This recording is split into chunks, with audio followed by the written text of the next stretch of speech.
I'm Christian Lee, reporting for Beckett Now. We're here at the Parkinson building where university lecturers and staff are on day 5 of 6 days of continuous strikes.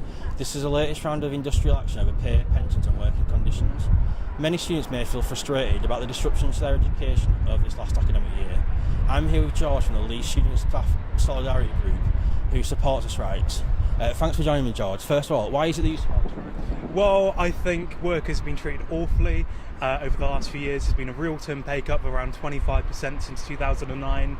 The average USS pension has been cut by £240,000 since 2011. We've got precarious workloads, we've got inequality, and casualisation, as myself as a postgraduate researcher, is really negatively impacting sort of my research and many postgraduate researchers across the country. What I want to do is for those demands to pass to improve education, and that's why I fully support workers on strike. And what sort of impacts has it had to you personally during your research? Well, I'm a teaching assistant as well, so I'm actually on strike myself, so obviously a loss of income there, but at the end of the day, I'm able to claim from the strike fund thanks to the generous donations from many people, including staff and students. But as a PGR, the conditions right now are absolutely appalling, and if the demands do not pass, then the quality of education is going to decline for future generations as well as this generation as well. And what do you make of the latest sort of offer that's been made in terms of bringing the USS pension back by 2024 and brings to the end of the zero-hour contracts in higher education? Well, the general deal regarding USS pensions, I think that's relatively positive in pensions. On the four fights relating to casualisation, low pay, inequality and workload, it is not a good offer. And I would, there was a reason why the UCU Higher Education Committee rejected the recommendations for that to go to members. I think it would be roundly rejected.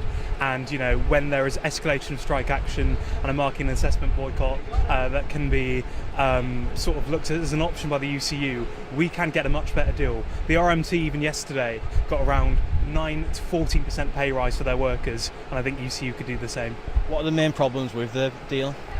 Regarding casualisation, lots of deals have to be dealt with locally, and this could be a national problem which could be resolved quite quickly. Regarding pay, it's still a real-term pay cut, and it doesn't do much to address workloads and inequality beyond sort of soft words. And the commitment to ban zero-hour contracts is also quite poorly worded as well. So, I'll take it with a pinch of salt there. And what would your message be to students who may feel frustrated and be against the strikes because of disruption? I would say opposing strike action doesn't make it go away.